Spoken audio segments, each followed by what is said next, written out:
Did you see the numbers that came out today in terms of employment numbers? I mean, if ever there was a time that you wanted to do this, wouldn't it be now, considering how well things are going? Yeah, Michelle, I would argue there is never a time that you want to start a trade war, especially now. Now, of course, looking at the job numbers today, you see a lot of strength reflected there for the other pillars of the Donald Trump administration's agenda. The tax cuts and deregulation, of course, are powering economic growth forward.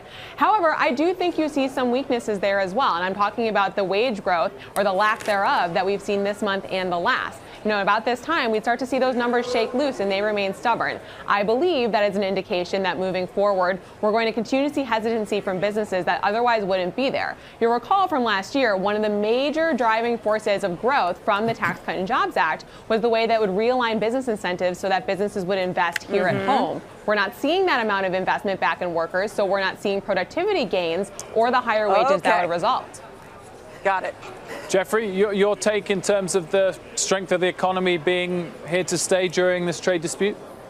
To quote the Fed, the economy is very strong, and I think it can withstand a little bit of light turbulence. We're talking about $34 billion in goods in a $20 trillion economy. So the focus and emphasis by investors on the trade war, I think, is entirely overdone. Growth continues. We're now in the 9th year of this expansion. We're still adding jobs at a clip of 200,000 per month. And we don't see any discernible sign of any sort of uncertainty on things that we like. If we're looking for the trade war to show up in terms of the economic data, we should see it first in the ISM surveys, the manufacturing survey. We're not seeing that, actually. We're seeing the best. You see, how about in the Fed minutes yesterday? We saw it right directly in the Fed minutes yesterday. I think almost for investors and for policymakers, it's something you have to talk about. It has to be discussed around the table. So, of course, they're going to reference uncertainty. But we're not seeing it in the data. The ISM Manufacturing New Orders Index was the best that we've seen in about 20 years. We haven't seen such a good run in 20 years for manufacturers. So we're not seeing it pull back. And to the earlier comment about not seeing the tax plan feed through into the economy for business investment, we're actually seeing business investment creep up. So we actually think that will boost the economy here in 2018, and we'll see 3% or just about 3% GDP growth for the year, which is outstanding. Okay. So I certainly agree that's outstanding, and I should be clear that I remain optimistic about this economy, but I am realistic about the challenges ahead. And I do believe that especially those Fed minutes released yesterday indicate exactly what we're up against here. The uncertainty that is created by these trade wars and these tariff threats undermine all of the other great fundamentals that we're looking at right now. I mean, the tax cut is really one of the biggest things you could do to remove the barriers to growth that the economy has struggled against for so long. And all of that stands to be eroded by uncertainty injected unnecessarily by these threats of trade wars with other nations. Jeffrey, do you think we're late cycle, i.e. that in a year or two's time that a lot of things, whether it's trade related or not, could unwind?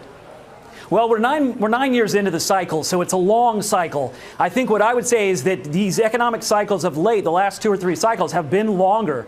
So what we formerly might have expected a 60-month cycle or a 70-month cycle, we should expect it to lengthen. And so maybe, you know, if this is a baseball analogy, this is the 7th or 8th inning, and this game is probably going to go to extra innings.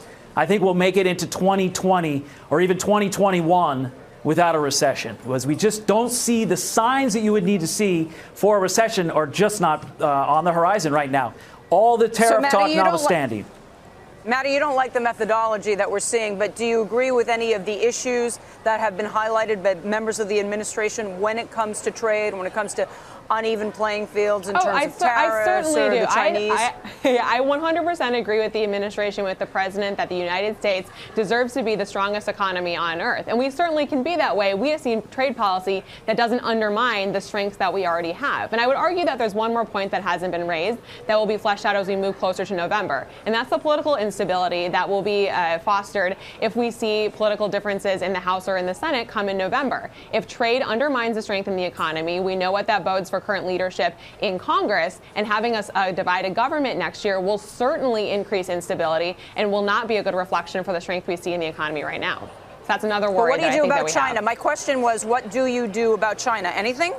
Well, I certainly don't think that having a unilateral trade threats and tariffs is the way to get around the China problems. I think having a very acute approach to the offenders in China is the way to deal with intellectual property theft and the other issues that we've seen emerging with that country. Making our farmers and consumers pay for the mistakes and malfeasance of bad actors in a different country is not the way to go about that problem. Jeffrey, stepping away from the trade dispute, clearly data around the rest of the world has started to slow, and that's impacted monetary policy in places like Japan and Europe. Is that a big headache for the Fed because of what the impact it's having on the yield curve here? I think the question some clients are asking is, are we seeing a repeat of the 2015-2016 period where we saw global economic data slow, China was weaker, the dollar was stronger, and then that forced the Fed to pause? And I don't think so. Actually, as we've said, the U.S. data is strong. This week, we saw the global PMI data perked up a bit, actually. So we saw that rise. Much different in terms of the global PMIs now compared to 2016. We're talking about 54 on global PMI data. We were closer to 50 on the manufacturing PMI in 2015. That was much more worrisome than the present. So I'm actually optimistic. I think the global data is starting to turn, and we'll see that reflected in the second half of the year. And that will be a boost to asset markets generally.